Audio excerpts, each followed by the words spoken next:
Bonsoir à tous, bienvenue sur le plateau Equinox Soir, votre décryptage quotidien de l'actualité de lundi à vendredi entre 19h et 21h. La vie s'est une fois de plus arrêtée hier dans plusieurs localités des régions nord-ouest et sud-ouest du Cameroun. Ceci, faut-il le rappeler, en la faveur du 1er octobre, date de la réunification des Camerouns français et britanniques. Le contexte sécuritaire vécu par les populations dans la partie anglophone du Cameroun depuis 3 ans a conduit ces dernières à rester cloîtrées chez elles, respectant bon gré mal gré le mot d'ordre de lockdown lancé par les leaders des groupes séparatistes. Cette autre action vient montrer aux yeux du monde l'impact de ces groupes séparatistes sur les populations malgré la volonté sans cesse affirmée des pouvoirs publics de cheminer vers une paix durable. Au regard de la situation sur le terrain et dans les cœurs, cette paix, tant souhaitée par l'immense majorité des Camerounais, reste malheureusement très lointaine. La faute très certainement aux extrémistes des deux bords. Madame, Monsieur, tout à l'heure à 20h, c'est l'édition du vendredi présentée par Nadine Yambou. On se retrouve donc après pour le débrief. Et tout de suite, Madame, Monsieur, le fait du jour.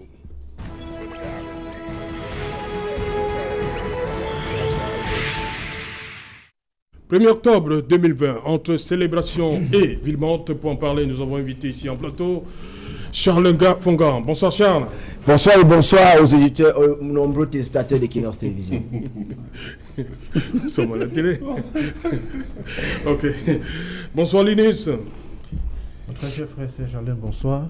Je voudrais saluer mes copanélistes ici présents. Oui. Et dire que chaque génération, dans une relative opacité, a le droit de découvrir sa mission, la remplir ou la trahir.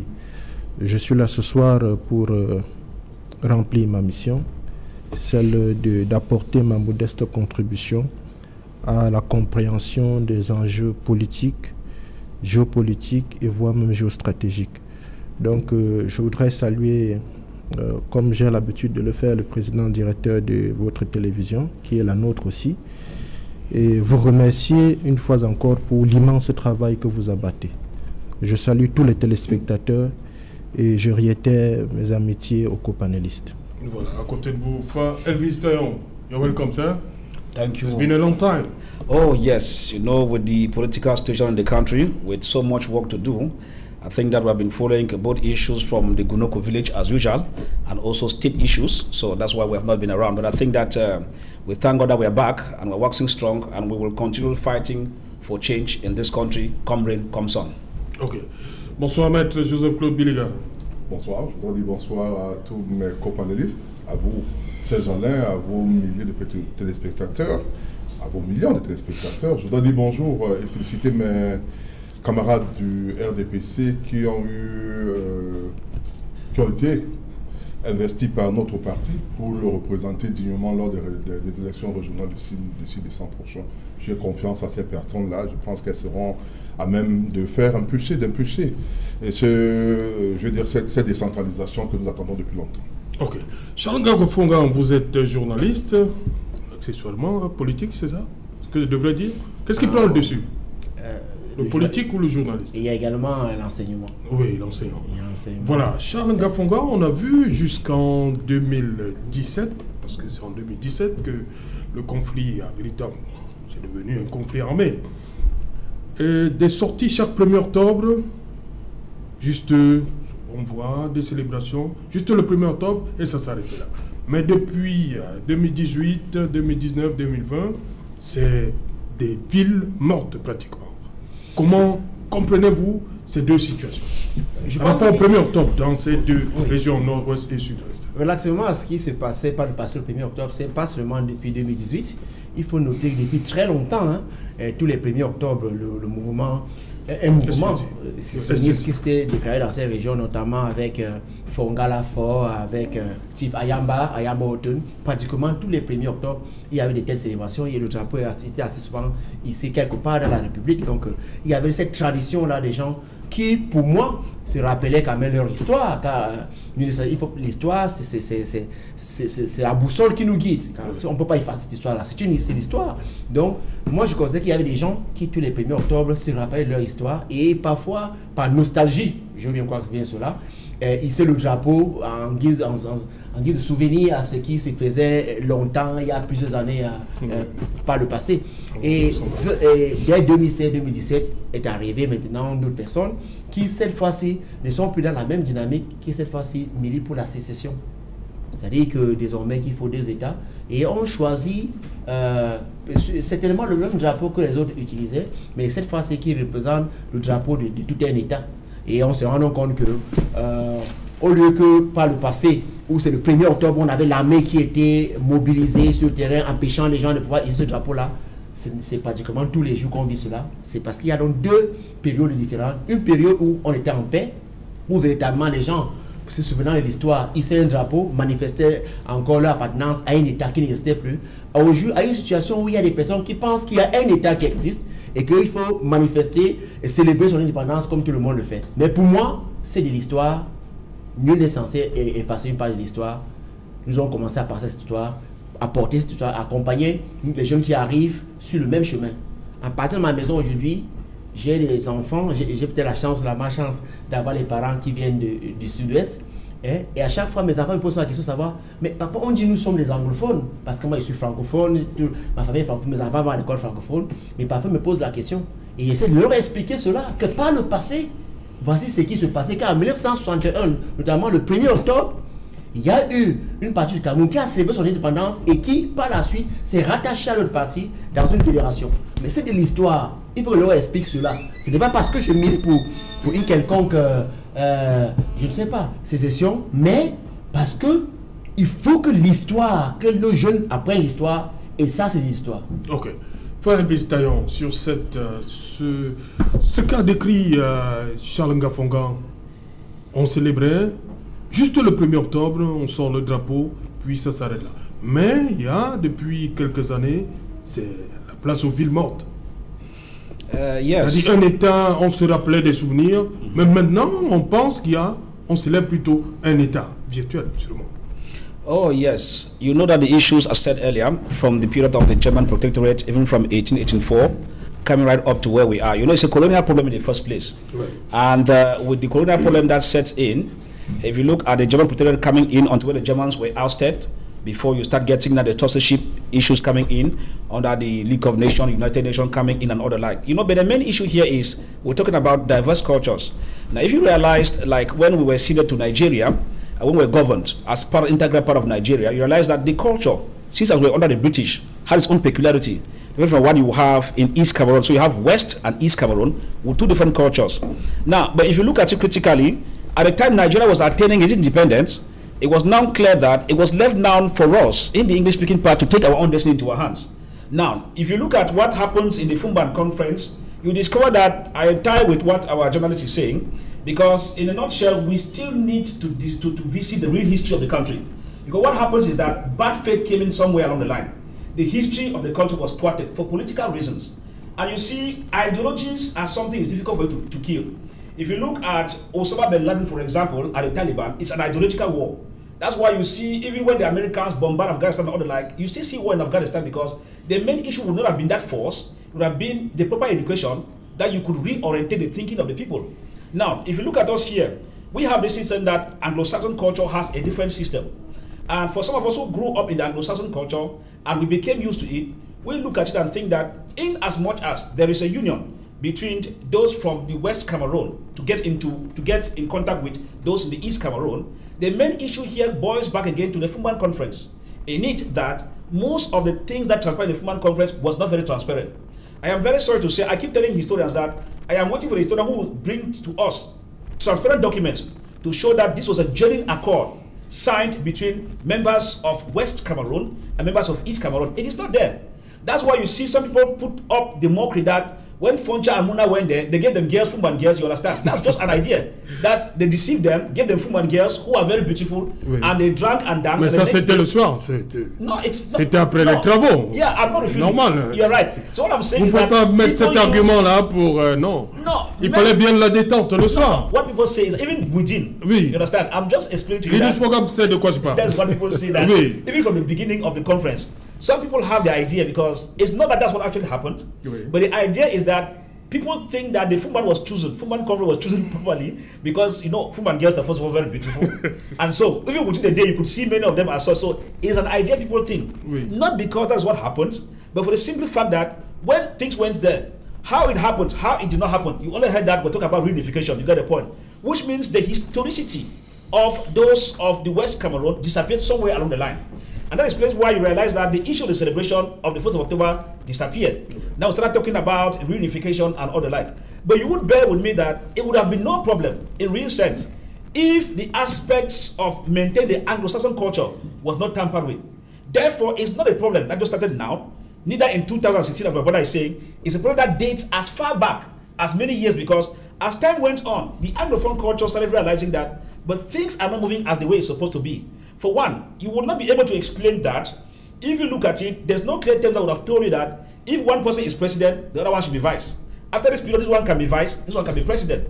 So the Englishman started asking, but what kind of unholy union? Because the mentality is what is that if I come to get to marry with you and the terms of the marriage is not clear, I have the right to withdraw if it's not moving. What we call divorce. Yes. And that's why you see the mentality is building up that, mais si c'est réunion ne marche pas, pourquoi on doit rester là-bas en souffrance alors qu'on a d'autres alternatives pour sortir et devenir indépendant? Pour chercher notre mariage? Non. Même pour chercher. Parce que quand vous dites tu peux sortir, n'est-ce pas? Quand tu peux divorcer. Oui. Parce que dans le cas de divorce, tu peux divorcer et décider de ne pas marier. Oui. C'est autre chose. Oui. C'est-à-dire, tu fais un divorce, tu deviens indépendant, tu fais tes choses en tant qu'une femme. Bon, c'est des psychologies qui montrent, ça veut dire que si l'État était intelligent pour avoir adressé cette affaire, parce que je vous dis, même les systèmes que le régime est en train de mettre sur place maintenant, même s'il ne résout pas ce problème à travers les histoires et pour donner de vraies solutions de ce problème, ça peut se calmer, même si après 50 ans, il y a d'autres générations qui vont soulever cette affaire et ça va toujours de problème. Bon, j'estime que dans ce sens, il faut qu'on regarde, ce n'est pas l'affaire de politique. Des situations, des histoires est claire. Malheureusement, le gouvernement prend cette chose, il met la politique dedans. Il est en train de continuer pour mettre des mesures cosmétiques avec la force. Et c'est ça qui ne tient pas. Et c'est ça qui nous met là où on se trouve. Imagine ce qui s'est passé hier là.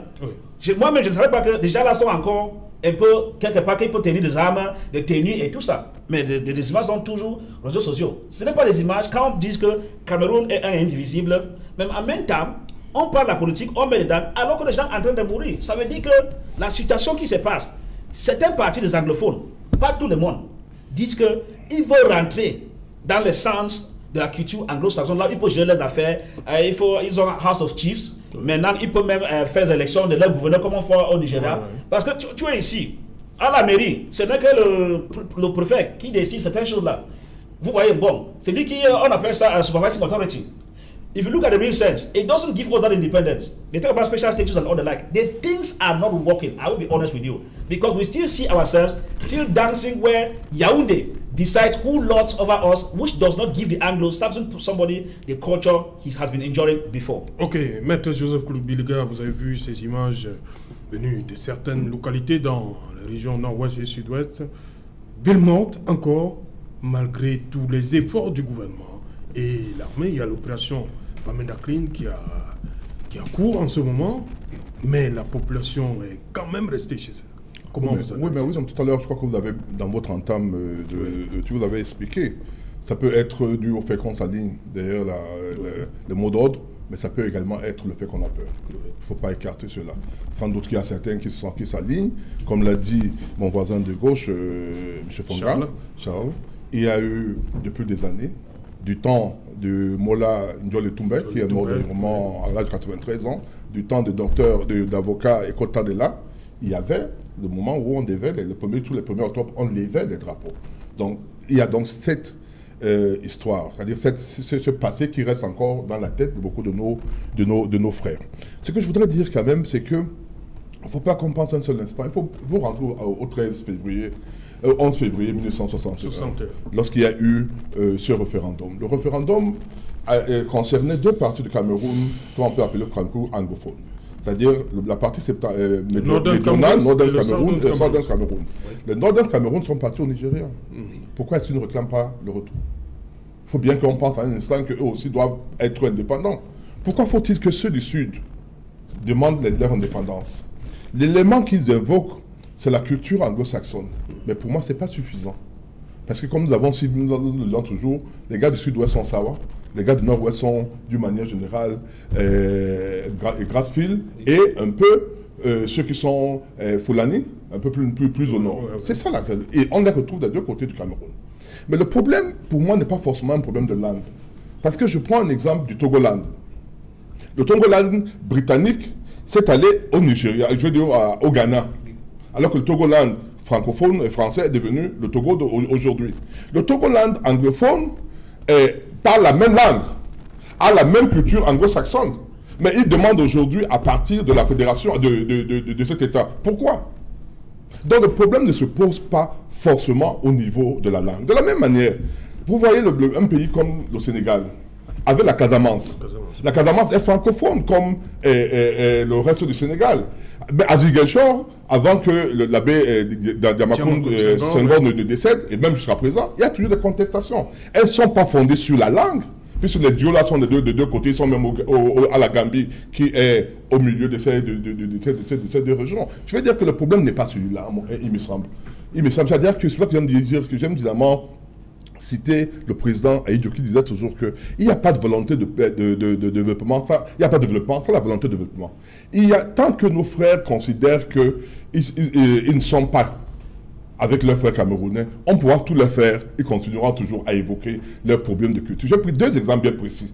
Deux pays qui ont la même culture, mais qui sont divisés, les francophones au niveau du Sénégal et le Togoland au niveau du Ghana, qui ont la même culture. Et je pose une question également simple.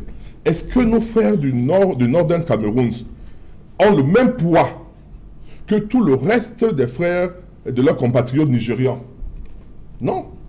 Est-ce qu'ils sont dans la même disposition pour être président, par exemple, de la République? Il me semble que non. Peut-être que dans l'histoire, il y a eu un moment, on me disait qu'il y avait peut-être un président qui serait venu du nord de Cameroun, mais ça me semble, je ne crois pas. Je ne crois pas qu'il y en ait eu. Mais ils sont là, ils se retrouvent là-dedans. Ils ne vous disent pas que pourquoi est-ce qu'on ne nous donne pas tous les postes des grands ou des gouverneurs, etc. Et même au Nigeria, qui est une fédération, parce que tout à l'heure, mon ami, mon jeune frère, mon jeune fils, vous a parlé de fédération. Même dans la fédération du Nigeria, il y a eu le Biafra, en 67, 70. Actuellement, il y a le MEND, Movement of the Emancipation of Niger Delta. Le mouvement d'émancipation du Delta du Niger, où on a vu le président Abacha qui a pendu ses sœurs, comment on appelle ça, voilà des exemples qui disent que même dans la fédération, si on ne veut pas rester, qu'on se considère comme étant d'un pays, on pourra toujours évoquer des raisons pour pouvoir se partir. Il évoque le 1er octobre, mais il oublie que nous autres, nous sommes nostalgiques du 1er janvier. Moi, j'écris pratiquement chaque 1er janvier ou chaque 1er octobre dans ma page Facebook. J'évoque la période où on marchait, on défilait le 1er janvier, on défilait le 1er octobre, on défilait le 11 février. Pour nous, c'était des dates historiques. Mais à un moment donné, il faut aller progresser. Il ne faut pas forcément rester en arrière, sinon on n'irait pas. Le Cameroun, le 1er janvier, ce n'est pas la première date. La première date au niveau de Cameroun, c'est le 10 mai 1957, après le référendum sur la loi cadre de Gaston Defferre. Avec le président, avec le premier ministre André Barimbida. Par la suite, en 1958, le premier ministre Amadou Ahidjo arrive. Il sera élu en mai président de la République en mai 1960. Mais déjà, cette date du 10 mai 1957, qui elle-même remplaçait celle du 14 juillet, qui représentait la date des Français, est passée. Nos parents, vous parlez du 14 juillet, qui était la date française, mais qui était également leur date de fête, bien que n'ayant pas participé à la prise de la Bastille. De la même manière, le 1er janvier, nous, on a encore cette nostalgie, mais cela ne nous amène pas à dire qu'on doit rentrer au 1er janvier, qu'on doit revenir dans le Cameroun francophone. N'oubliez pas que nous qui avons fait l'université Yaoundé à l'époque, on a eu des problèmes. Par exemple, certains de nous ont grillé les mandats parce qu'ils ne parvenaient pas à faire les cours en anglais. Mais si, à l'époque, on faisait une classe maximum 2 fois, quand vous échouez pour une 3e fois, vous étiez radié. Enfin, on disait que vous cherchez une autre faculté si vous pouviez le faire. Et parce que n'oubliez pas non plus qu'on entrait à l'université au plus à 25 ans. Quand vous avez plus de 25 ans, vous n'entriez pas. Il y avait des bacs, comme le bac G qui n'entrait pas à l'université. Il y avait un certain nombre de restrictions. Mais je veux dire que c'est aussi le prix à payer lorsqu'on entre dans un mariage. Le mariage n'a pas que du bien. Dans le mariage, on peut avoir des problèmes dans le mariage, mais ça ne doit pas être une raison que chaque fois que vous vous sentez mal dans le mariage, vous dites non, moi je m'en vais. Et ce mariage ne me convient pas. Donc j'ai essayé d'évacuer, on voulait évacuer ces arguments qui sont cités, nés de la culture, en disant dans le Togoland, ils ont la même culture, puisque le Togo d'une manière générale avait l'Allemagne. Après l'Allemagne, il y a une partie qui est partie. Donc, qui est partie de l'autre côté. Mais au niveau, ils ont la même culture anglo-saxonne que le Ghana actuel. Donc, je dis donc que ce n'est pas un argument de la même manière. Je parle du Sénégal, qui, dans un pays, je peux citer beaucoup de cas comme ça, mais je voulais citer les deux là bien précis, pour vous montrer que ce n'est pas la langue, ce n'est pas la culture de l'extérieur qui doit pouvoir être le fondement d'une unité, mais c'est la volonté d'être ensemble. Et cette volonté d'être ensemble résulte naturellement des approches qu'on a. C'est-à-dire, on doit se sentir, c'est un peu ce qu'on appelle la flexio societatis en matière commerciale. C'est-à-dire le fait d'être ensemble. Et dès qu'on le perd, on pourra tout faire, on aura tout tendance à dire... Nos compatriotes, nos frères anglophones, avons souvent un certain nombre d'éléments. Ils sentent que la langue anglaise a été presque avalée, absorbée par le français. Vous savez, beaucoup à l'université, il y a ce mot-là qui revenait, marginalisation. Il y a ce matin, aujourd'hui, mon fils a eu le GCE Advanced Level. Oui. C'est pas le seul. Oui. Je suis francophone, né dans la zone francophone. Mais mes enfants ont été pratiquement tous ils ont été l'un d'eux a fui. Enfin, j'ai pu pas le prendre à ça, ses collèges, lorsque cette guerre a commencé. Oui. Pour vous dire qu'aujourd'hui, si vous regardez le nombre de Camerounais anglophones, qui parlent l'anglais, ce nombre est largement supérieur à nos frères et sœurs, à nos compatriotes de la zone anglophone. Dans ce sens que, et je dis, il faut rentrer un peu en arrière en 90 ou en 92, lorsque les Camerounais votent John Fundi, même si officiellement, ce n'est pas lui qui a gagné les élections. Mais je veux dire qu'il y a quand même eu plus de 36% officiels. Est-ce que les anglophones sont 36% du Cameroun? Non. Parce que les Camerounais sont représentés à travers ce monsieur qui, à ce moment-là, avait un langage qui n'était pas un langage anglophone. Moi, je suis dans un corps, le corps du barreau de Cameroun, où les anglophones sont minoritaires, mais il y a plus d'avocats, plus de bâtonniers qui sont anglo-saxons que les bâtonniers francophones. Parce que quand on va voter, on ne va pas voter la langue. On vote la personne. Et tant que nos frères vont continuer à penser qu'ils sont marginalisés parce qu'ils parlent une langue, parce qu'on ne retrouve pas leur langue, et même lors de la fédération, dans l'État fédéré, il y avait les House of Chiefs. Il y avait dans le système anglo-saxon, dans le système de Cameroun oriental, il n'y avait que le système monocaméral. Dans le système francophone, c'était monocaméral, c'était bicaméral parce qu'il y avait à côté des députés une chambre des chefs traditionnels. C'est ce qu'on est en train de faire dans le statut spécial. Linus Fogab, je veux qu'on reste sur la journée d'hier, sur cette image, les villes mortes, une fois de plus. On sait que très souvent, c'est le lundi. Mais hier, c'était jeudi, preuve que les leaders sécessionnistes ont encore de la parole. Ils sont suivis. Serge Alain, vous savez, l'incompréhension du présent naît de l'ignorance du passé. La problématique que vous posez sur la table ce soir pose le problème d'un contentieux historique qu'il faut absolument évacuer pour que le Cameroun retrouve le chemin du développement. Et quand on mène un débat comme celui-ci, il est important d'articuler les effets à la cause. Vous parlez tout à l'heure des manifestations. Si vous analysez ces manifestations-là sans revenir à l'histoire, comme a essayé de le faire Maître Bidiga et bien d'autres copanélistes avant moi, vous allez comprendre qu'effectivement, à la base, il y a un problème colonial. C'est justement les effets ou les causes de cette colonisation qui nous amènent ce soir à nous asseoir sur ce plateau et de débattre de ces questions-là. J'ai aimé quand Maître Claude Biliga a évoqué le cas du Togo. J'ai aimé quand il a évoqué aussi le cas du Sénégal. Je pourrais un peu étendre en parlant même, par exemple, du Mali. Vous savez qu'actuellement, où nous parlons, le Mali est dans d'une sorte de... Il y a une sorte de sécessionnisme au Mali. De fait même. De fait même, avec le MNLA de l'autre côté et autres. Je pourrais même aller un peu plus loin encore, en évoquant par le passé, il y a eu ce problème-là en Algérie, avec la Kabylie. Et en Angola, avec Kabila. Ainsi de suite, ainsi de suite. Nous pouvons même aller jusqu'en République démocratique du Congo. Oui. Et quand on a une situation comme celle-là en Afrique, on a tout vu tout récemment, même en Centrafrique, tout proche à côté de nous, avec les Balaka et les anti-Balaka, les nordistes et les sudistes. Alors, quand on a cette prolifération des crises sécessionnistes... Les musulmans et les chrétiens. Voilà. Quand on a cette prolifération des crises sur le continent, on doit se poser une question. Mais ça vient d'où?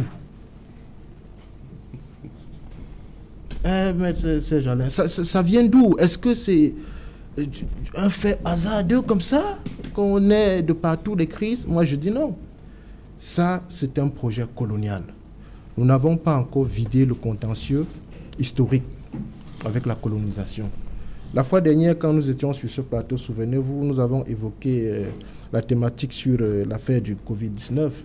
Et quand j'ai essayé de faire un déblayage sur le plan, comment je vais dire, du complot, on a dit tout de suite, non, il ne faut pas, vous voyez le complot partout, il ne faut pas voir. Non, le monde n'a été que complot.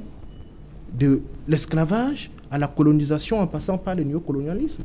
Et nous sommes là actuellement, ce débat que nous faisons, c'est un débat néocolonial. Parce que ce qui se passe effectivement dans les régions du nord-ouest et du sud-ouest sont également des histoires manipulées de l'extérieur. On ne peut pas exclure cette manipulation extérieure. On parlait tout à l'heure du Southern Cameroon National Council, tout ça. Ça existe depuis, mais au départ, c'était une minorité. C'est pour ça qu'il y a deux tendances lourdes. Au même moment que nous critiquons les actions extérieures qui visent à déstabiliser le Cameroun, il faut aussi dire qu'il n'y a pas eu en interne des politiques anticipatives pour pouvoir mettre un terme à cela. Et c'est donc comme ça que, effectivement, la crise s'est enlisée, elle s'est généralisée. Aujourd'hui, nous sommes dans une situation où on ne parvient pas à trouver des solutions idoines. Je veux revenir sur l'histoire, puisque Maître Biliga est resté longtemps dans l'histoire, pour dire que, effectivement, à ce niveau, on ne peut pas donner un chèque en blanc au gouvernement. Oui, il ne faut pas le faire, parce que vous allez voir, le 1er janvier 1960, c'est la partie anglophone qui est, la partie francophone pour moi qui est indépendant. Le 1er octobre 1961, c'est la partie anglophone qui est indépendante. Et donc, il y a eu donc une réunification. Il y a donc eu une réunification et qui a créé donc ce qu'on a appelé l'État fédéral. Ça qui a créé l'État fédéral. Et plus tard, en 1972, il y a eu maintenant l'avènement de l'État unitaire. L'avènement de l'État unitaire. Et justement, c'est à ce niveau que le problème se pose. Les gens disent que, ou du moins les anglophones, ceux qui sont de la franche sécessionniste, disent que cela a été un mariage forcé. Et quand je dis que c'est un problème colonial, parce que ceux qui étaient chargés d'arbitrer cette affaire, c'était qui? C'était les Nations Unies. Il y a une résolution 1608, la résolution des Nations Unies d'avril 1986, effectivement, qui réglait ce problème-là. Et donc, les Nations Unies sont au cœur, tout comme la France et l'Angleterre sont au cœur de ce processus-là. Et c'est justement à ce niveau que les anglophones disent qu'ils ont été floués, parce que lors de ce référendum, on leur a seulement posé deux questions, ou deux alternatives, autant pour moi. Est-ce que vous voulez rejoindre le Cameroun ou vous voulez rejoindre le Nigeria? On leur a peut-être pas posé l'alternative de si vous voulez être indépendant, par exemple. Hein? Il faut restituer, puisqu'il a parlé de la restitution de l'histoire, il faut restituer l'histoire. On n'a pas posé cette... C'était deux questions. C'était deux questions, effectivement, cadenassées, si vous voulez. Et donc, cela a donc conduit à des échauffourées, c'est-à-dire qu'on a commencé là à murmurer, il y a des leaders, des gens, cette frange-là, qui ont commencé dès cet instant-là à dire que non, nous, ce n'est pas ça, à créer des petits blocs, et c'est comme ça que la chose a évolué. Et donc, là où le bas blesse, c'est Jalin, et c'est là où je vais peut-être chuter, c'est que... Peut-être, on ne sait pas. En janvier 1984, le président de la République... Février 84. Non, c'était en janvier, je pense bien. Non, février. Le président de la République prend une décision, ma foi, unilatérale. Unilatérale, oui. Je vais dire ça comme ça, unilatérale, de transformer la République unie du Cameroun en République du Cameroun. Oui. Vous savez, dans cette histoire, Maître Billy Gaye, avocat, il va vous le dire, il y a eu une sorte de parallélisme de forme. Parce que pour aller à la République unie, il y a eu un référendum. Le 20 mai 72. Très bien, c'est Jalin. Et la démarche objective... Il y a une constitution qui accompagne le... Très bien. Du 2 juin 72. Et je voudrais pas vous dire ce qui était dit dans la constitution, que pour arriver à une quelconque modification, il faut repasser par un référendum. Ça, ce sont entre les clauses qui étaient effectivement encadrées dans cette constitution-là. Donc, je faisais allusion à ce parallélisme de forme pour dire qu'effectivement, on est passé par un référendum pour arriver à cela. Et donc, pour changer, même si c'était un maquillage, disons-le comme ça, mais pour changer, il fallait aussi qu'on repasse par un référendum. Mais en 1984, comme on le disait tout à l'heure, le président de la République prend sur lui la responsabilité. Je pense que c'était pas un décret, je ne sais pas, un truc de ce genre, où on passe de la République unie du Cameroun à la République du Cameroun. C'est pour ça que vous allez entendre, quand ces gens-là parlent, ils disent la République. Vous avez remarqué? Parce qu'ils ne se reconnaissent pas dans ce changement brusque et brutal. Et donc, ce sont des problèmes qu'il va falloir résoudre. Nous ne sommes pas là, en tout cas moi, pour dire que... Parce que je vous ai dit, ma thèse de départ, moi je suis un kroumaïste, je suis foncièrement, j'allais dire fondamentalement opposé à la sécession.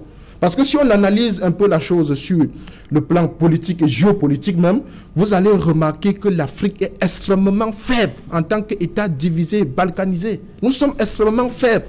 Et si on veut encore saucissonner nos États, vous allez voir que nous ne pouvons rien, parce qu'aujourd'hui, le monde se constitue en entités. Vous allez voir la fédération de Russie, vous allez voir la fédération indienne, chinoise, américaine. Qu'est-ce que le Cameroun, hyper balkanisé, peut bien faire dans le monde de demain? Donc, je suis foncièrement opposé à cela. Merci, et je dis en même temps qu'il faut résoudre ce problème. Merci Linus. Vous voulez ajouter quelque chose, Charles? Oui.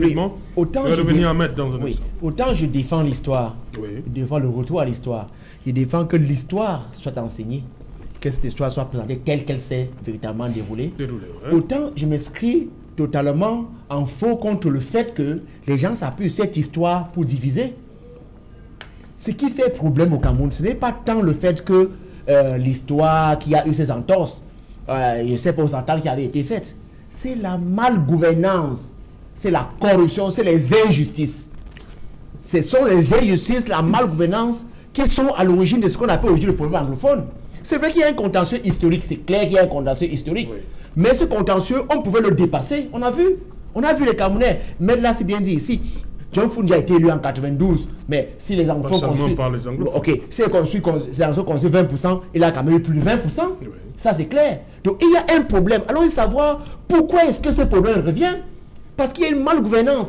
Il y a eu des injustices. Et Charles, justement, ces problèmes avaient été relevés lors de la anglophone conference 1 et 2. Les anglophones, ils ont tablé sur un certain nombre d'éléments de marginalisation. C'est clair. Oui, mais moi, quand je parle de marginalisation, ce n'est pas forcément à l'encontre des anglophones. Mais nous disons que vous avez une clique de Camerounais, vous avez 10% de Cameroun qui sont accaparés pratiquement toutes les richesses.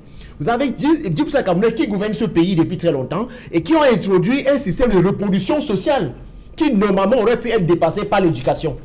C'est la réalité. Donc, vous avez d'autres personnes qui sont peut-être plus courageuses et qui posent le problème, peut-être le posent mal. Mais le problème au Cameroun, c'est la malgouvernance. Si le pays était très bien gouverné, s'il y avait une répartition équitable des richesses, on ne voit pas en quoi et pourquoi est-ce que ceux qu'on appelle aujourd'hui les anglophones revendiqueraient le retour à 1961. C'est-à-dire qu'il y a un problème. Pourquoi pas le passé? Cela ne se faisait pas. C'est vrai qu'il y a des petites sorties, j'ai dit ici, des gens qui étaient nostalgiques du passé. Mais on se rend compte qu'on a dépassé totalement ce cas-là. Pourquoi? C'est parce que ceux qui gouvernent, le problème est là. C'est la malgouvernance. Il faut qu'on revienne. Aujourd'hui, quand on essaie d'expliquer par l'histoire, le problème, c'est pas l'histoire, il ne faut pas qu'on ait l'histoire. Le problème, c'est que ce pays... Mais Tabiliga dit que non, il faut avancer. Faut pas je dis, on ne peut plus... En fait, effectivement, il faut avancer. On doit regarder. Mais je dis, si on veut avancer, alors, il faut un retour à l'équité. Un véritable retour à l'équité. Moi, je suis par ailleurs enseignant d'histoire des médias. Mais quand j'enseigne l'histoire des médias, l'histoire de la presse au Cameroun, quand je parle de la presse du Cameroun anglophone, avant 1961, je dis qu'elle était arrimée à l'évolution de la presse au Nigeria. Je dois le faire savoir, c'est l'histoire. Alors au Cameroun, je commence depuis 1884 pour montrer qu'il y a une évolution dans ce qu'on appelait le Cameroun avant. C'était le Cameroun, donc progressivement, je dis, la presse de l'autre côté était arrimée à ce qui s'est passé au Nigeria. Parce qu'il faut noter, depuis 2019, il y avait pratiquement deux Camerouns. Donc c'est l'histoire, mais aujourd'hui, nous devons dépasser. Le problème, c'est quoi? Le problème, c'est que ceux qui gèrent ce pays, ils ont failli. Le problème est là, comment est-ce que résoudre le cordon historique est une chose, mais aujourd'hui, remettre les Camerounais sur la table, c'est notamment en faisant régler la justice. La justice voudrait que le Camerounais, où qu'il soit anglophone ou francophone, que le mérite soit reconnu. Qu'on n'ait plus, par exemple, je prends quelque chose, je dis n'importe quoi, où chaque fois vous avez un directeur général de la CRTV qui doit être, je dis le président francophone, et de l'autre côté vous avez l'adjoint qui est forcément anglophone. Il faut donc que si tant est que, quand il n'y a pas de méritocratie de la justice c'est pour tout le monde, autant pour les francophones que pour les anglophones. Si cela règne, si on peut arriver à cela, on parlerait plus anglophones ou des francophones. Ok. Fall Vistaillon, il y a ce discours qui revient tout le temps. Le gouvernement a fait beaucoup. Et vous appelez souvent ça des mesures cosmétiques. C'est bien cela. Mais de l'autre côté, on oppose aussi et on dit que de l'autre côté, on ne voit pas ce que les leaders ont cédé face à ce discours. Le gouvernement fait assez, on dit le gouvernement fait assez, mais de l'autre côté, on ne voit pas la bonne volonté. Yes, you know that, queuing it first from my colleague, journalist who is very versed with the things that are happening on the ground, with my political analyst by my side. You know, we have a common phenomenon that when you are from the system, there's always this aspect of treating things like all is well. You know, that's the philosophy we have. Non, il n'y a pas beaucoup de problème. Le problème, c'est non, il n'y a pas. Alors qu'il y a le problème. Vous voyez, c'est ça le problème. Avec les gens qui soutiennent le régime sur place, en place. Now, if you look at it critically, like what my brother Jones was saying, you know, if you look at the entire problem, we have a colonial problem.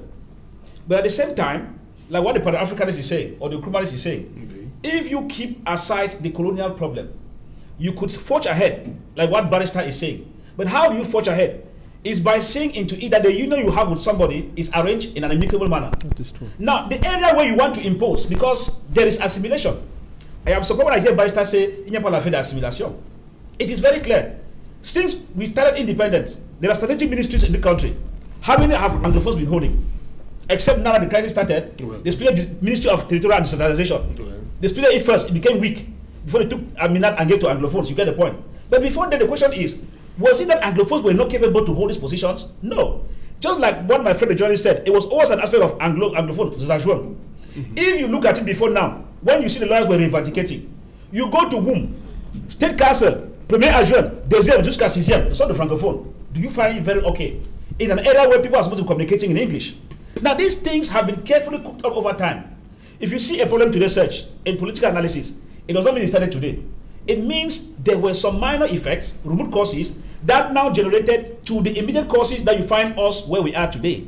So in a nutshell, from what we are trying to analyze here, we are looking at it to be very candid that the way we see the issues moving, from the indications of the 1st of October, it still tells you that the regime is still to understand that this thing needs to be put on the table.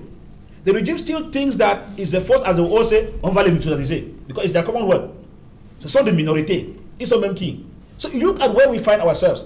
And I said that if we had a government that reasons that is not kangaroo system as per se, it means such a government would have been able to know that if within the territorial boundary, you use forces that you use to combat Boko Haram within the territory, ça veut dire qu'il y a quelque chose qui ne va pas. Because the same B elements and the forces who are supposed to be fighting elements out of the country like the border of Nigeria with armored cars, the things we used to see in Iraq, in Syria, are what we now see here. Voiture blindée, à gauche, à droite, and all the like. You begin to ask yourself, when Timon Nagy was saying that these issues like that cannot be treated with force, I am sure the government did not understand that from the way the things are moving, the ideology is there. What do we have? Like what Barrister said some few minutes ago, that it is not an issue of language. We are not talking of language here, such. Like when I hear most of the people in the regime say, "Ce n'est pas the problème anglophone, nous sommes un indivisible." It is true. People fail to understand that between English speaking and French speaking, there's no problem. That's the reality on the ground. The main issue is the aspect of marginalization. Do you know that some years back, 10, 15 years ago, I suffered when I came to Douala, because there were times when you tried to speak in English. We had this name, Lobiafre. You get the point? The Anglophone, the Anglophone. Those things were things that were built up by the state because they used a system of divide and rule. It came to a point where those who could leave Bamenda to go and chase documents in Yaoundé slept there for so many days because you could not speak the language. You had to hire somebody. Those of the English speakers who studied in the University of Yaoundé will tell you that most of them had it very tough because you had to pay people to translate notes for you. You could imagine the hurdles Anglophones went through. If you see Anglophones, you see me babbling with French here. It's because the system, through marginalization, forced me to speak French. Parce que dans ma tête, pour survivre à Yaoundé ou à Douala, je dois apprendre l'anglais, même si je dois apprendre français, même si c'est français bricolé. Oui. Mais pour les francophones, c'est maintenant même qu'ils sont en train d'essayer d'étudier parce que au début, là, pour eux, non. Français, c'est tout et tout pour le Cameroun. Donc, nous étions dans le problème en tant que les anglophones. Et c'est clair, au niveau de nomination, I will tell you in 2016, when the INGS exam, that's for the sports exam, the professional school in Bamenda was launched, 2016, 150 places were reserved.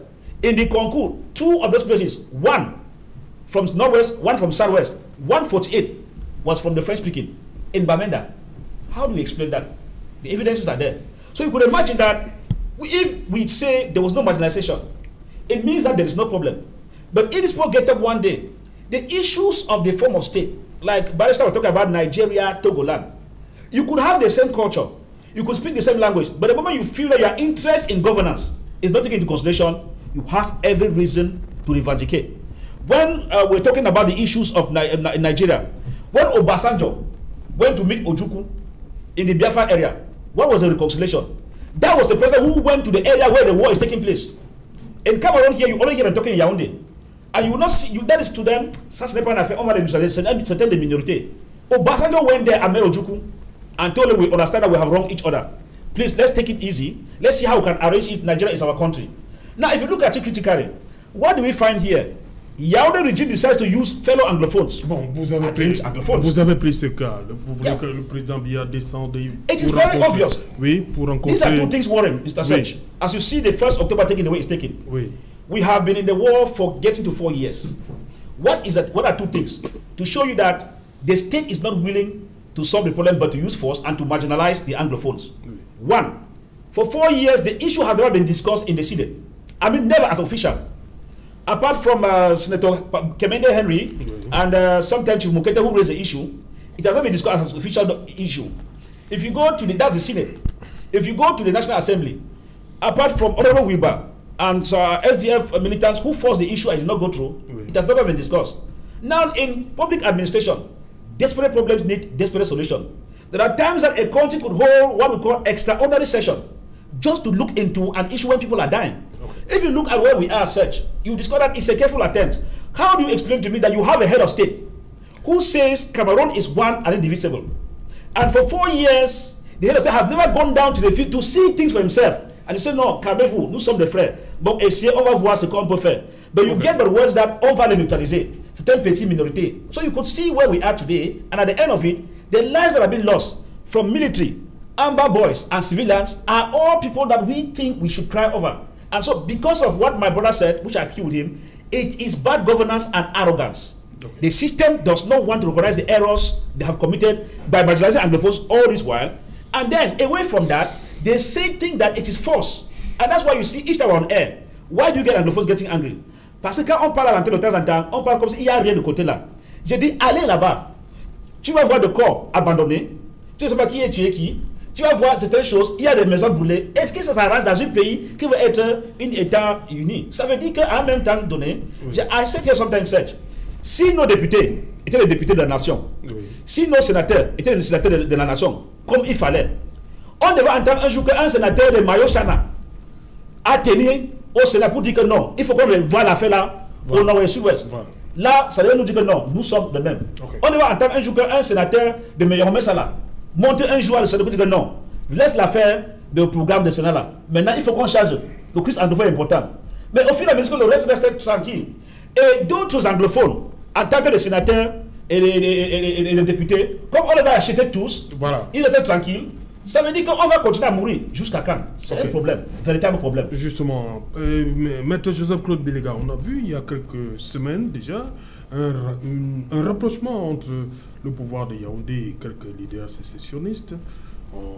Aujourd'hui, on n'entend plus parler de ça. Est-ce qu'il n'est pas temps aujourd'hui que le président donne les pleins pouvoirs au Premier ministre, Chief Dr Joseph John Gouté, pour mener, que ce ne soit plus de manière officielle, ce rapprochement-là entre le pouvoir et les leaders sécessionnistes? Savez-vous que jusqu'au moment où Nelson Mandela sort de prison, les années avant, il y avait des négociations? On le sait. Personne n'était au courant. C'est après sa sortie qu'on a commencé à vous dire qu'il y a eu un cheminement de Robert Lansline où il était en train de casser les pierres. Il a été enlevé pour mettre dans une autre prison. Après la prison, il allait dans une sorte de résidence surveillée. Et c'était comme ça il sortait, on l'habillait, il allait discuter avec de Klerk, William de Klerk. Ça a abouti au truc. Donc les négociations, généralement, ne se font pas. Vous avez vu la difficulté que le gouvernement a eue lorsque on a annoncé les négociations qu'il y avait eu avec Tseko Ayuk Tabé, qui aurait eu. Vous avez vu que ces genres de choses, ça se dit pas comme ça. Et le fait qu'on a entendu des frères du Nord et du Sud-Ouest s'attaquer à cette négociation-là, disant que si Tseko Ayuk Tabé vient faire quoi, là, il est en prison, il n'a pas le pouvoir. Et ça n'est pas représentatif. Et ça se repercute sur ce terrain, sur ce plateau. Il faut bien que les positions entre Charles et celles de Faye Elvis sont différentes. Faye Elvis vous parle de minorité. Charles nous dit nous sommes tous Camerounais. Si on part du principe que nous sommes tous Camerounais, on ne regardera pas que le ministre tel est anglophone, tel est francophone. Mais parce que dans leur esprit, dans l'esprit que Faye émet, c'est qu'ils sont une minorité et que cette minorité doit pouvoir avoir peut-être les mêmes pouvoirs. Ils sont 20%. Si vous allez voir maintenant, on rentre dans les 20%. Vous voyez les postes occupés par nos frères du Nord ou Sud-Ouest et les postes occupés par les frères des francophones, vous direz bien que le pourcentage du Nord ou Sud-Ouest est supérieur à 20%. C'est ça la réalité. C'est la réalité. Maintenant, pour la gouvernance, moi, je ne pense pas que ce soit... Je ne dis pas que tout est parfait. Je ne l'ai jamais dit. Tout s'améliore. Et dans tous les pays du monde, ça s'améliore. Hier, je suivais sur une radio concurrente, une chaîne concurrente, une Batoile. Une Batoile, c'est les pygmées du Burundi où j'ai été récemment au Rwanda. Elle expliquait comment elles étaient marginalisées. Et que comment aujourd'hui, on a commencé à leur donner des pourcentages pour pouvoir rentrer dans le Parlement et autres. C'est des problèmes qui se résolvent de manière progressive. Hier, peut-être, on n'avait pas donné les postes de souveraineté encore. Et encore, lorsque dans le gouvernement fédéral, il y avait quand même des fédérations, il y avait quand même des États fédérés qui avaient leur gouvernement. Même au niveau de l'État fédéral, il y avait toujours un gouvernement qui prenait les frais des deux côtés. Donc je veux dire, il faut tant qu'on reste dans la notion de minorité, on continuera toujours à contester. Parce qu'on ne sera jamais satisfait. Ce que vous dites est vrai. Moi, je l'ai dit tout à l'heure, je l'ai dit une fois, lorsque un député de ma circonscription administrative électorale de Vouré-Est venait parler du fait qu'au niveau du Conseil supérieur de la magistrature, il n'y avait pas certains compatriotes d'une certaine région. Et je lui disais, mais non, je voudrais que tu viennes parler en disant que les compatriotes, on ne voit pas des pygmées dans l'Assemblée nationale, qu'il n'y a pas les bourreaux dans l'Assemblée nationale, parce qu'ils sont camerounais, ils sont minoritaires, ils sont ce qu'on appelle des peuples autochtones. D'après l'ONU. C'est eux qui forment le peuple autochtone. Mais on ne les trouve pas là-bas. Mais vous ne verrez personne qui vienne parler d'eux. Ils sont minoritaires, ils sont des minorités, ils devaient être protégés également. Mais vous prenez une minorité linguistique. Et je dis, elle ne doit pas être une minorité. Pourquoi? Et je l'ai dit sur votre plateau, je le redis aujourd'hui, c'est l'une des choses qui m'ont, moi, à titre individuel, choqué dans l'organe de l'ordre national. C'est des choses. La première, c'est le fait qu'on a dit qu'on maintient le système judiciaire différent. On était en train d'aller vers une unification, pas vers une harmonisation, parce que vous appelez une intégration, etc. Non.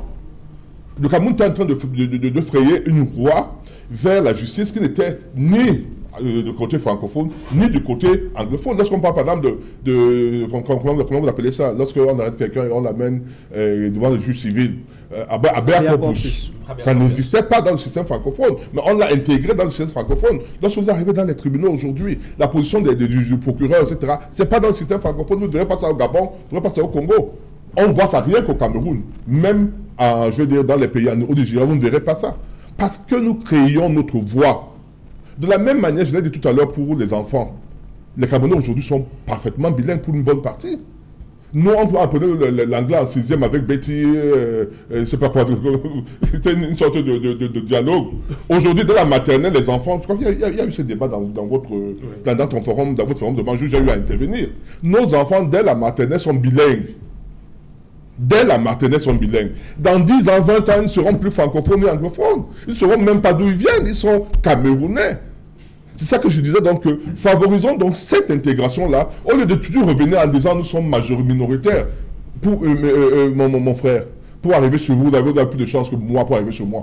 Je suis à 125 km, à 200 km de droit là. Je passe par l'ouest pour arriver en Ndom. Je dis par l'ouest. Non, parce que tu dors au premier banc.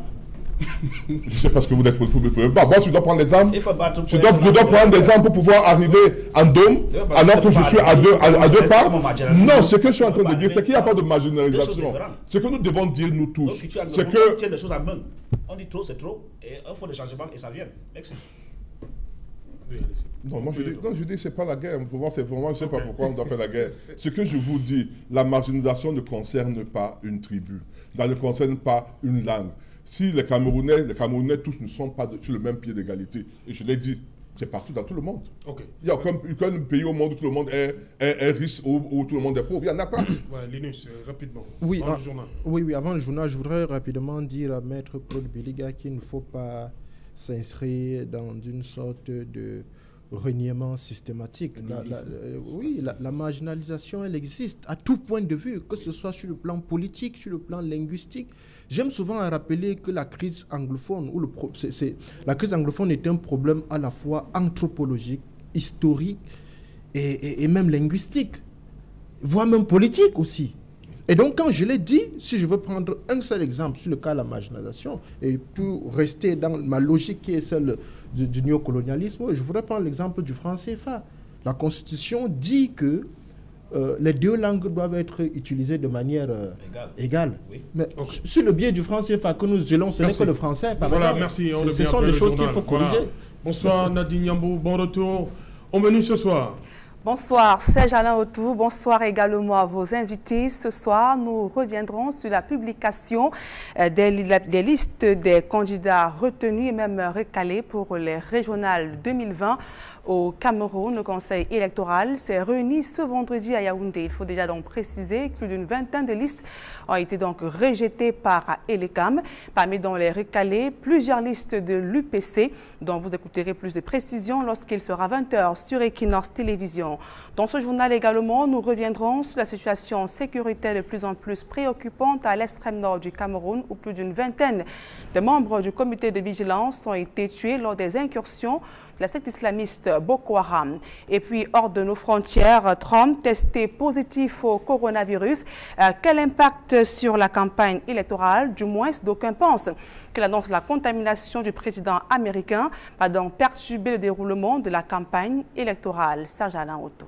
Voilà, dans un instant, ce sera le 20h de Nadine Yambou, comme tous les vendredis, vous le savez. Et tout de suite après, ce sera le débrief du journal, toujours en compagnie de nos invités en plateau.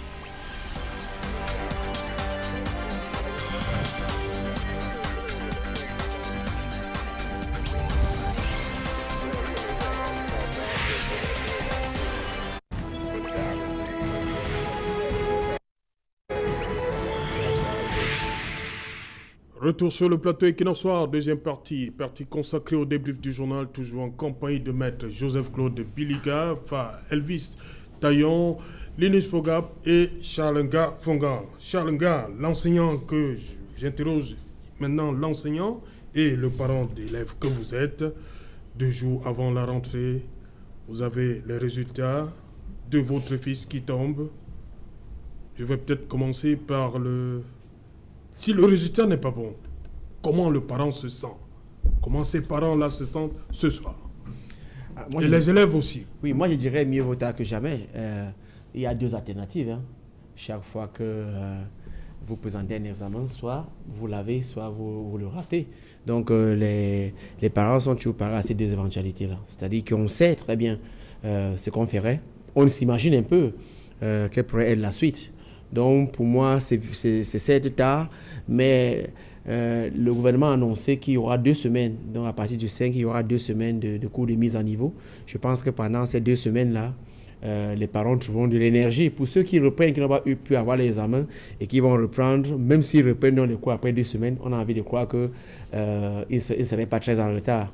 C'est tard, mais on peut comprendre que la pandémie du coronavirus est passée par là. Ceux qui gèrent... C'est seulement pour le GCE? C'est ce qui veut dire ceux qui gèrent l'organisation de ce pays auraient quand même pu mettre les bouchées doubles, sachant qu'on était dans une situation un peu délicate, exceptionnelle et délicate. Tout fait pour qu'on puisse avoir les résultats beaucoup plus tôt. Maintenant, je ne sais pas ce qui peut expliquer cela. C'est certes un manquement, mais je dis encore, les parents peuvent se rattraper. Mais je pense qu'il faut comprendre une chose. Oui. Le GCE n'est pas le bac. Le bac se fait en 3 jours. Le GCE se fait parfois en 1 mois. Il faut que ça sache. Ce sont les matières que vous avez. Vous pouvez aujourd'hui faire 2 matières, passer un jour, le deuxième, troisième jour, vous faites d'autres matières. Donc ça veut dire qu'on n'est pas dans le même système. Donc ça veut dire également qu'au niveau des corrections... ça tombe toujours, le résultat tombe toujours 2-3 jours avant la rentrée. C'est ça le problème? Non, le problème c'est celui-ci. Nous partons d'un principe. Il a dit, nous avons... Déjà, il faut déjà être content du fait qu'il y a eu les examens. Oui. Au Kenya, par exemple, il n'y a pas eu d'école. Dans beaucoup de pays africains, il n'y a pas eu d'école. Donc, il n'y a pas eu d'examen. Donc, il n'y a pas eu d'année blanche au Cameroun. Première chose, c'est ça qui est positif. Deuxième chose, compte tenu de ce que Charles a dit tout à l'heure, du coronavirus, nécessairement, le calendrier a été bousculé. Mais ce que je voulais, ma remarque, c'était par rapport, ma remarque, c'était par rapport au bac et au GCE. Oui. C'est pour ça que je dis que le bac se fait en 3 jours, le GCE se fait parfois en plus d'1 mois. Oui. Il commence par exemple mi-août, il finit, je ne sais pas quoi, mi-septembre. Selon les matières, tous les enfants ne vont pas composer au même moment, ils ne vont pas composer les mêmes matières, il y a la pratique, il y a... donc ça fait que c'est normal que, compte tenu du temps mis pour pouvoir composer au niveau du GCE, de la même manière où la correction doit également prendre du temps. Et voilà ce que je peux justifier par rapport au temps mis. C'est-à-dire la différence entre le bac avec l'enseignement du sous-système francophone et le sous-système anglophone, c'est différent. Okay. Fred Vistayon, what do you have to say? Well, the important point is that the GCE results have been released. Ah, c'est ça le plus, c'est ce qu'on doit retenir. That's what we could say because though coming few days to school's resumption, it is true. Parents have been waiting for it, and many of them could not go further with arrangement because they did not know the outcome of it. They did not know they're waiting for it. And just like what Barrister is saying, I think for the first time I could accept with him. For the first time, you know. Ouais, la vie même c'est comme ça. Hein? On finit toujours par s'entendre. Voilà, la vie c'est comme ça, on s'entend toujours. Issues, Barrister will take the other way around. If it's law and education, he goes the right track. So, you know, GC begins with practicals. Sometimes it takes 2 weeks of practicals.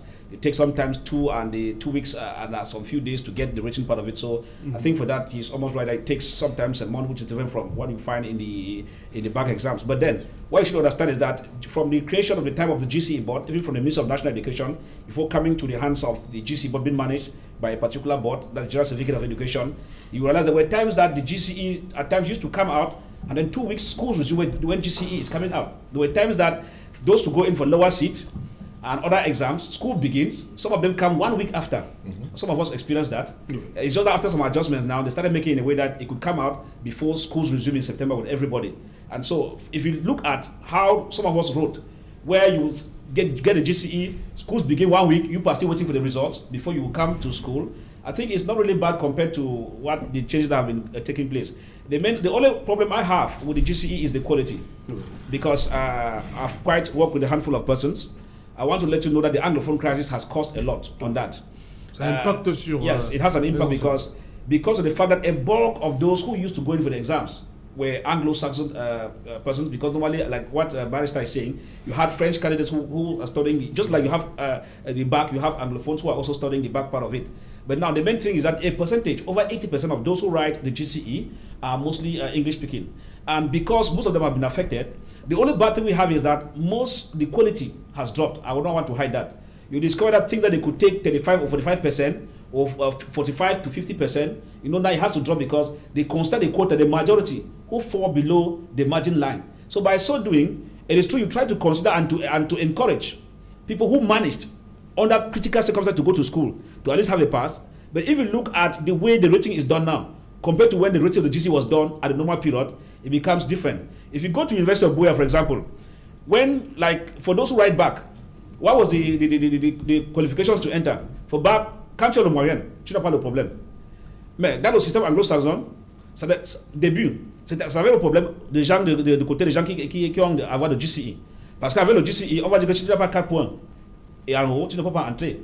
That was what made the other state universities like in Chang and Yaoundé was flooded, because those who could not meet up 4 points, those who had 3 points and below, could not go to University of Buea as Anglo-Saxon. So it favored the French-speaking in that case because they moved with averages. Now, in this case, you realize here that for the past 4 years, I was surprised that even people who have 2 points go to the University of Buea, which means that even the University of Buea has adjusted that particular rate, whereby it will not be a matter like if you want to do journalism in Buea, if you don't have 8 points and above, before that you could not do it.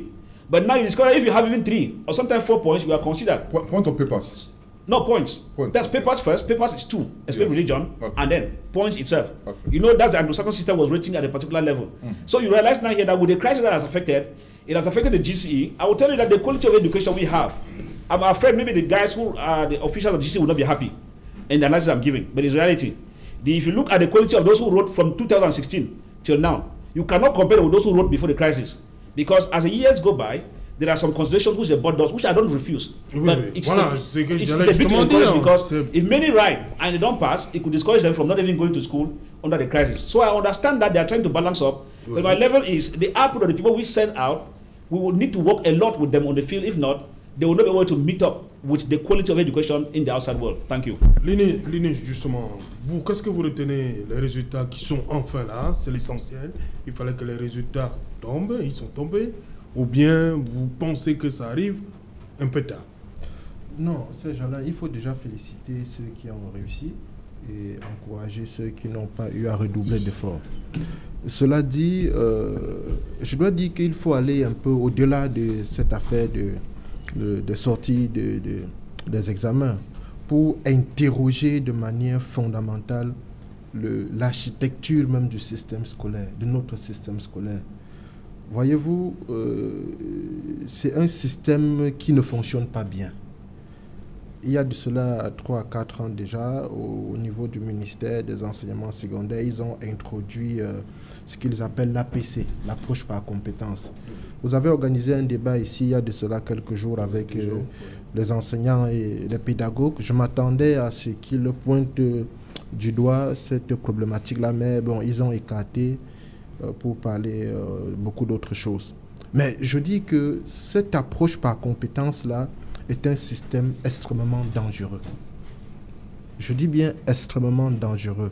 Dans le fond, ce n'est pas une mauvaise chose. Il faut d'abord expliquer de manière simpliste ce que c'est que cette approche par compétence. C'est-à-dire que c'est une approche qui veut un peu mettre en avant la pratique. Vous voyez, c'est-à-dire que le learning by doing. Oui, et donc cette approche-là voudrait qu'on regroupe les enfants par ateliers, qu'on donne des thématiques, qu'ils aillent faire des recherches, et après on discute avec l'enseignant et tout ça. Bon, comme ça se fait dans des pays un peu plus développés. Mais seulement qu'au niveau d'ici, ça pose problème.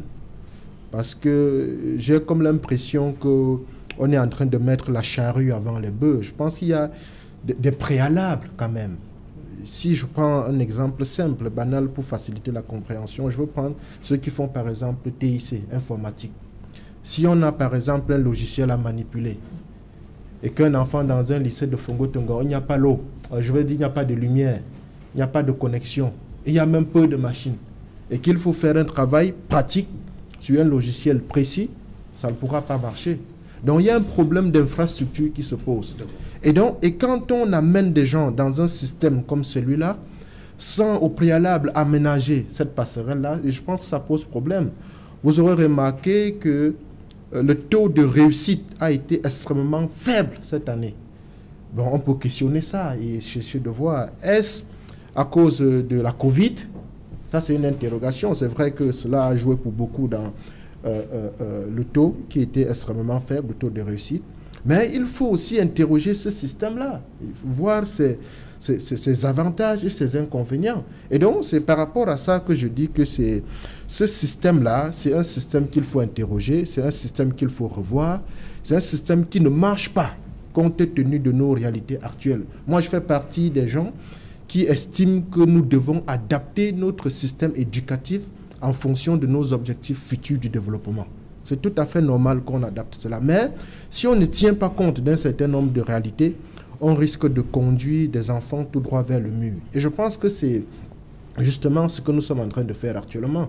Et donc, il y a urgence de revoir ce système et d'améliorer un certain nombre de choses. Accentuer des séminaires, améliorer comment je vais dire, des centres de formation pour effectivement permettre à nos encadreurs, nos éducateurs de veiller correctement sur nos enfants. Charles Ngafonga, lundi c'est la rentrée, lundi, journée Villemont. À partir de nos eaux, comment, une fois de plus, c'est un autre casse-tête? Moi, je dirais que les populations qui vivent dans cette partie du pays en sont déjà habituées. Hein. Oui. C'est-à-dire que... Donc, une autre rentrée à 2 vitesses, ça commence automatiquement une rentrée à 2 vitesses. Mais nous avons lu sur les réseaux sociaux, je ne sais pas si cela est vrai, que tous les chefs, ont demandé aux enfants d'aller à l'école, que pour eux, cette fois-ci, l'école doit continuer. Les enseignants doivent prendre leurs responsabilités. Aller à l'école, est-ce que ça veut dire qu'il y a un levé de mot d'ordre de Gostan le lundi? Bon, maintenant, on en est là. On en est là. Si ces mêmes chefs, si je dis la demande qu'on puisse aller à l'école, alors ils devaient également en tenir l'école. Mais pour le moment, les populations n'ayant pas encore eu ce mot d'ordre, même si jamais elles le recevaient, pas peur, je ne pense pas qu'elles iraient à l'école le lundi. Et il faut quand même noter que partout au pays, hein, il est assez difficile souvent d'avoir près de 20% des apprenants dans les écoles le premier jour de la rentrée. Les gens traînent tous les pas pour des raisons qui sont fondées. Hein. C'est-à-dire qu'aujourd'hui, beaucoup de parents n'ont pas encore eu les ressources, n'ont pas les moyens pour envoyer les enfants à l'école. Le peuple au Cameroun, quand il parle d'injustice, de malgouvernance, il y a l'école au centre.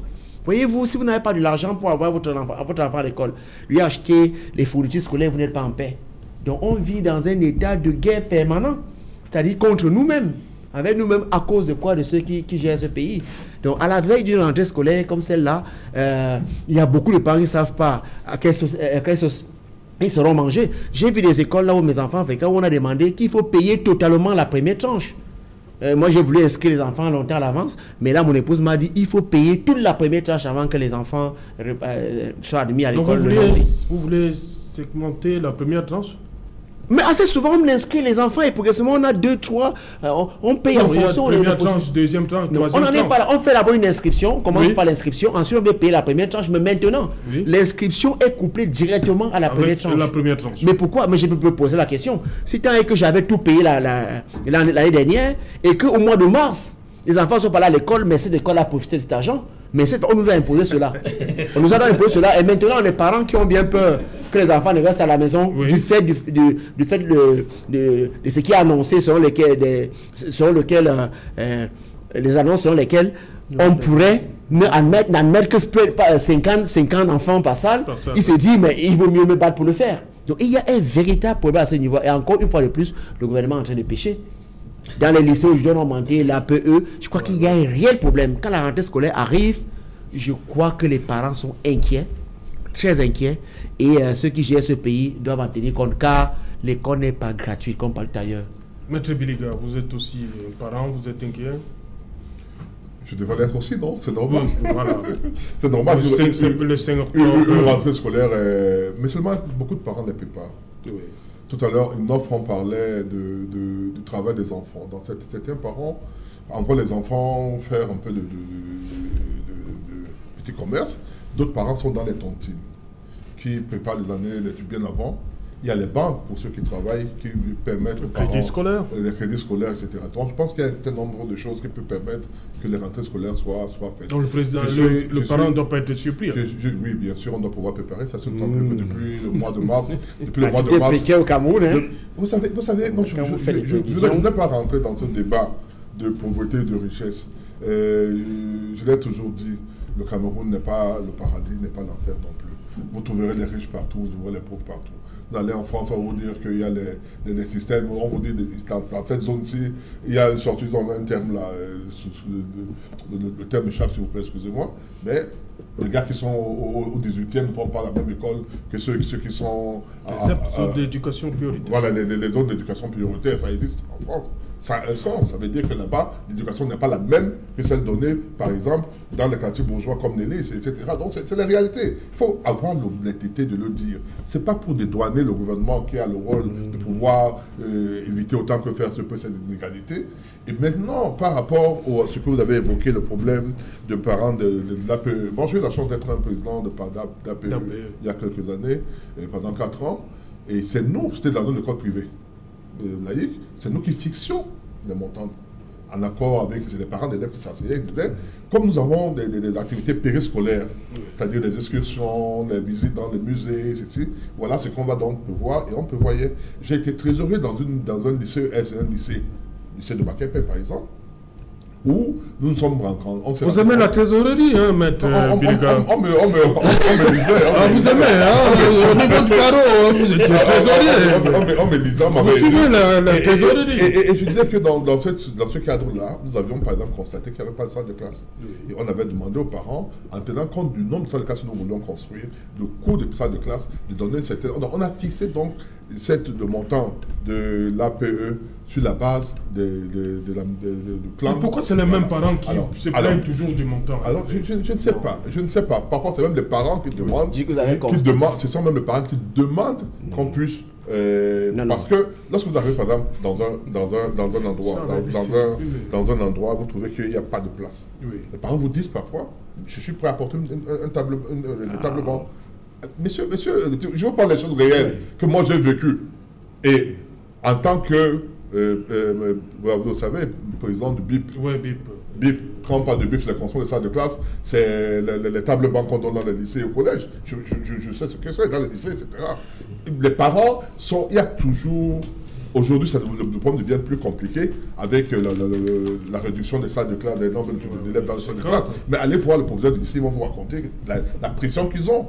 Des parents qui veulent que leurs enfants soient dans les lycées. Autant au niveau de l'enseignement primaire, les enfants les parents sont prêts à payer 200, 300, 400 000 dans les établissements privés d'enseignement primaire.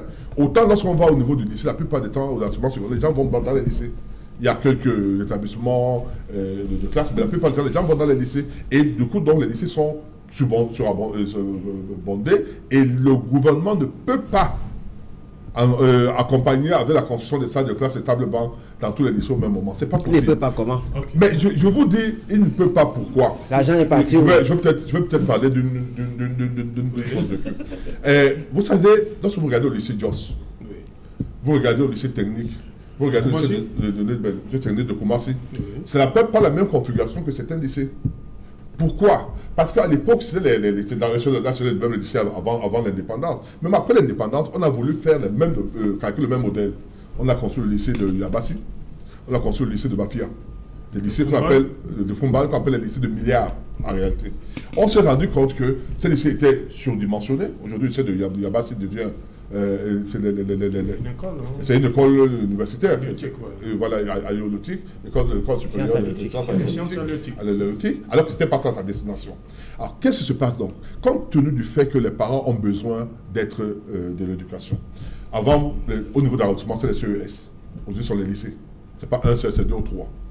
Donc, l'État, qui hier avait à construire un CES dans l'arrondissement, doit construire 4 ou 5 CES ou 5 lycées dans un arrondissement, ne peut plus avoir les mêmes moyens. C'est ça la réalité. Ils peuvent avoir les mêmes moyens. Et les parents, généralement, et ici se pose également un autre problème, c'est que les élites vont auprès des responsables... Les élites mettent la pression qu'on crée des établissements dans leur village, dans leur arrondissement, etc., sans que l'État ait forcément ses moyens. On crée, première année, deuxième année, on ouvre, et généralement les élites disent ceci, nous pouvons le faire. Nous vous trouvons du terrain, nous pouvons commencer dans un premier temps à construire la première salle de classe ou la deuxième, et c'est comme ça que d'une manière progressive. Lorsque vous voyez les lycées, sixième, on commence, même la plupart des temps même, je pense par exemple de Babada que j'ai connu, lorsque vous arrivez là-bas, au départ, de Babada, lorsqu'il pleut, lorsqu'il y a la marée haute, c'est inondé. Il est devenu un lycée. Mais au moment où les parents vont le construire, les bureaux sont au quartier, c'était même pas au niveau du site. Donc la directrice, la directrice à l'époque qui aujourd'hui est décédée, partait de là-bas pour venir dans la salle de classe. Donc, je veux dire qu'il y a cette réalité-là.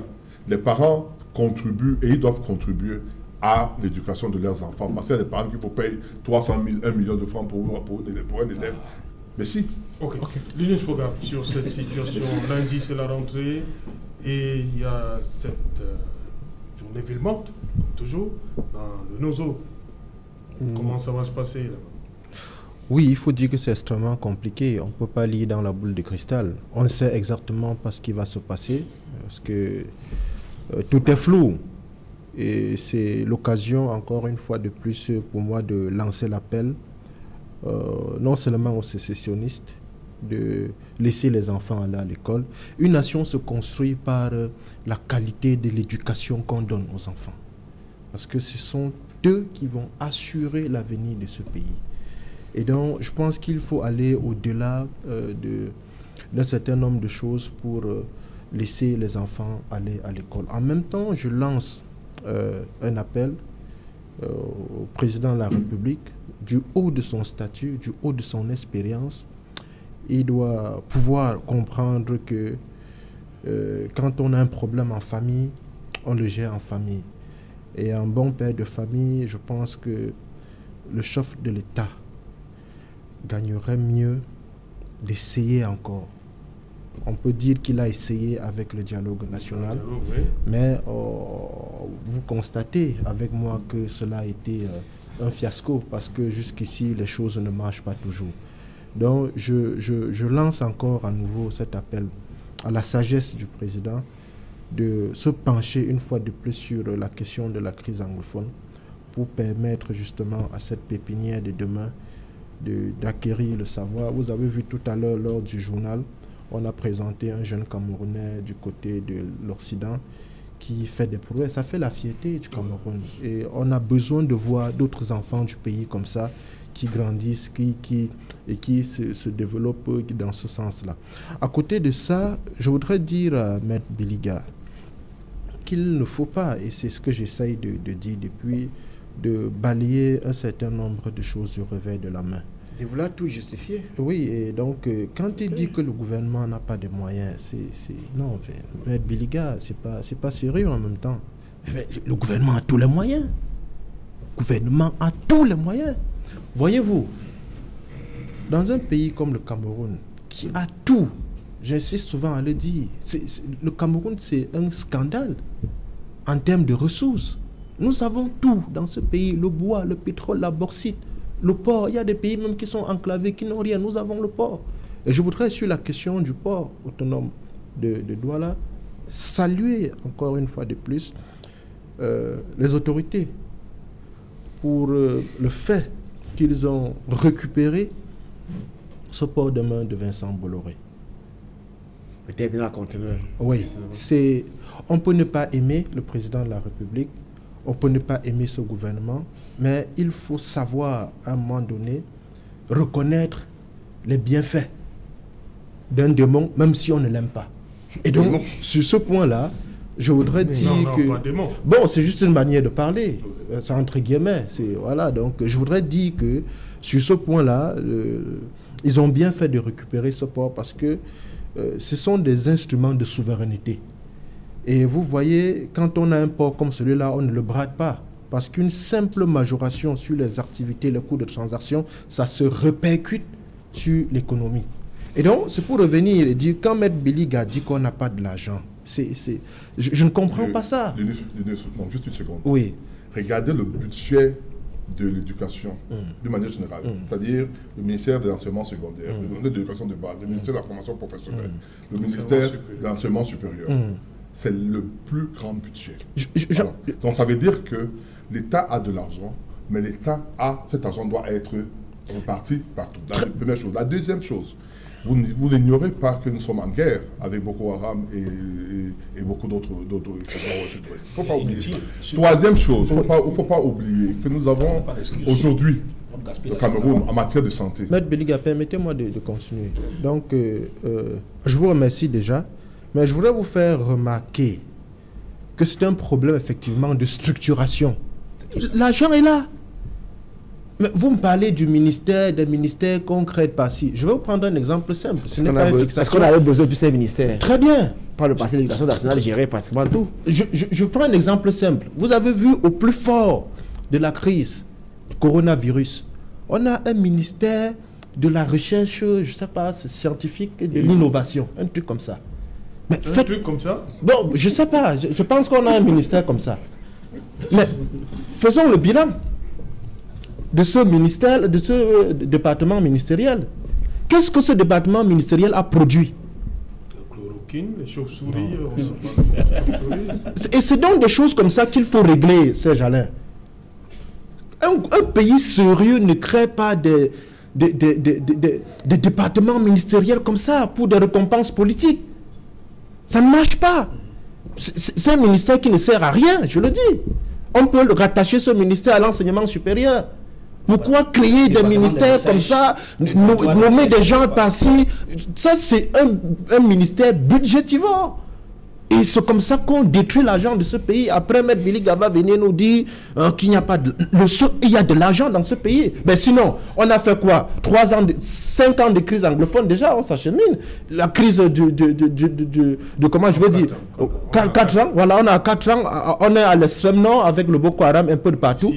Ça fait, mais vous pensez que si le pays est encore debout, c'est justement parce qu'il y a assez de ressources. Il est encore debout. Bien sûr, il faut le dire. La gouvernance, c'est bon. Non, sur le plan sécuritaire, non. Si tout le monde va à l'école, Maître Beliga, sur le plan sécuritaire, je dis ça un peu comme ça, j'embrasse. C'est pas pour dire que tout fonctionne bien. C'est pas pour dire que tout fonctionne bien. Mais c'est pour dire que ce pays regorge énormément de ressources. Il faut tout simplement les canaliser et essayer tout simplement de retirer ce qui ne marche pas. Parce que moi, j'aime souvent à dire qu'il est normal de faire des erreurs, mais vouloir insister dans la bêtise, c'est diabolique. Voilà, Finvest, la rentrée, c'est pour lundi, voilà. You see why I say that the people in that part of the country have every reason to think that they are not being taken serious. Do you see how we discuss back to school here with ease? I witnessed press conference with the 3 ministers of education recently, and I did not hear them talk about the plights of those in these areas affected. Yes. This is disastrous. I tell you that the country is not willing to solve things. That school is about beginning. There are orphans in the bushes. There are people's houses have been burnt. Those who don't have money even to begin school. If this country is serious, Serge Alain, I should have heard the minister say for those other persons, déplacement interne, and this and that, you identify them and give them free education. Give them books. It is not their fault. They did not cause any war, the children. Why do we think that we have exorbitant fee rates in Douala, Yaoundé? We have thousands of these children who have come to these areas. And we just fold our arms and say, rentrée scolaire, on parle de coronavirus, on parle de toutes ces choses. Mais le ministre de l'Éducation, de base, secondaire, et tout ça s'en fout. De situation des gens déplacés dans cette zone. That's why I say that something is wrong in this country. And this is what we call the emergency that continues. I was expecting even my fellow barrister here, because to tell me that for the child in Akwaya who cannot go to school, we were thinking the state should have been able to give them favorable conditions. If they come to town or to anywhere, they should be able to say that. Last year, we had a report from Fumbot in one of the schools, where even the principal in the school was taking money from those who came in, until I think the authorities in Bafoussam intervened, thanks to the report from Equinox. You could now imagine that how many of these persons who don't even have the money to live in these areas can school. What the state has done, what we call malgovernance, caused the Anglophone crisis. They are supposed to assume the responsibility. Tous les déplacés doivent aller à l'école gratuitement. Jusqu'à un nouvel ordre, quand on résout le problème crise anglophone. Avec des cahiers qu'on les fournit, avec tout ça. Mais on est où là? On parle de 5 octobre dans quelques jours. Mais on ne parle pas de problème de gens qui ont payé les mains, les payés, ils n'ont pas de maisons boulées et tout ça. Est-ce qu'il y a aussi dans ce pays? C'est des choses qu'il faut régler. Si on dit que le Cameroun est vrai, sinon, on va parler des gens qui ont des moyens de payer 300 000 dans l'école, 200 000 dans l'école, 150 000, alors qu'il y a des enfants qui n'arrivent pas à manger. Ils n'arrivent pas à acheter même un cahier de 100 francs. Okay. C'est un problème. Il faut régler. Si l'État s'y est sérieux. Oui, il dit, est-ce qu'on ne peut pas prendre après le corps la situation de ces enfants-là qui déplacés par solidarité nationale? Pourquoi pas? Moi, je ne trouve pas d'inconvénient à ça. Ouais. Je crois même que des moments, sauf que je ne me suis pas très bien préparé par rapport à ce thème aujourd'hui, mais je sais qu'il y a eu des dons du président de la République récemment, de plusieurs millions de livres, de cahiers qu'on a donnés aux dieux. Les dons, vous dites? Si tu peux me tromper, je crois qu'on en a discuté dans votre forum. Dans le forum soir. On a parlé de financement du président de la République en faveur d'un certain nombre d'écoles. Je suis entièrement d'accord avec vous, monsieur Elvis. Solidarité vis-à-vis... Moi, je ne trouve pas d'inconvénient. Et qui vous dit que ce n'est pas en cours? Non, ce n'est pas en cours. Non, je ne sais pas. Combien de jours? Ce n'est pas en cours. Ce n'est pas la politique ici. C'est aujourd'hui qu'on a rendu. C'est aujourd'hui qu'on a donné. C'est lundi. C'est aujourd'hui qu'on a donné les résultats du GCE Advanced Level et Ordinary Level. Je pense que il y a des choses qui peuvent être faites. D'ici lundi. D'ici lundi. Mais on vous a dit qu'il y a 2 semaines au moins. On vous a dit qu'il y a 2 semaines au moins. Toi-même fait le renseignement quand? Pour qu'on ait combien les enfants qui n'ont pas allé à l'école. Toi-même, tu as dit tout à l'heure ici qu'avant le GCE, l'école commençait avant que le GCE ne soit donné. Tu l'as dit tout à l'heure ici. Les enfants n'ont pas dans le programme de l'État. Je reprends ce que tu as dit. Ce que tu as dit en anglais. Tu as dit que là on a fait beaucoup d'efforts cette fois-ci malgré le Covid-19 pour que l'école les GCE soient rendus avant la rentrée, que pendant plusieurs années les résultats arrivaient après la rentrée. Le qu'on a pas faire avec le GCE. Forme 1, Forme 2, Forme 4, on n'a pas de problème avec le GCE. On a d'ici quelques jours. Voilà, permettez aussi à Charles. On arrive au terme. Rapidement, Charles. Moi, je disais qu'il y a une reposition sociale qui est en cours et j'ai l'impression que ceux qui gèrent sont déterminés à perpétuer cela. Et je disais que tout ce qu'on appelle aujourd'hui l'injustice, le système de reposition sociale, tout ça se fait à travers l'école. Donc les gens ont décidé de façon, j'ai envie de dire même volontaire, aujourd'hui, de conduire cette lancée-là. Okay. Si tout le monde va à l'école et que les uns et les autres, en fonction de leur capacité, peuvent réussir à des examens et accéder à passer des concours ou trouver du travail, on arrivera certainement à un niveau où on va pouvoir faire taire les injustices. Donc, ce qui se passe là, comme on dit, l'unité nationale ne se décrète pas, elle se construit. Elle se construit à travers des actes, à travers des réalisations. Et cela doit continuer également par l'école. Si les gens se sentent vraiment dans la République, ils doivent le sentir à partir de l'école. Merci, cher monsieur. Thank you, Fa. Merci, Linus. Merci, Maître Biliga, d'être venu, une fois de plus. Merci, Charles. Madame, Monsieur, nous sommes arrivés au terme de cette édition. Rendez-vous lundi, lorsqu'il sera 19h. Bonsoir, Dibombari. Et pourquoi pas...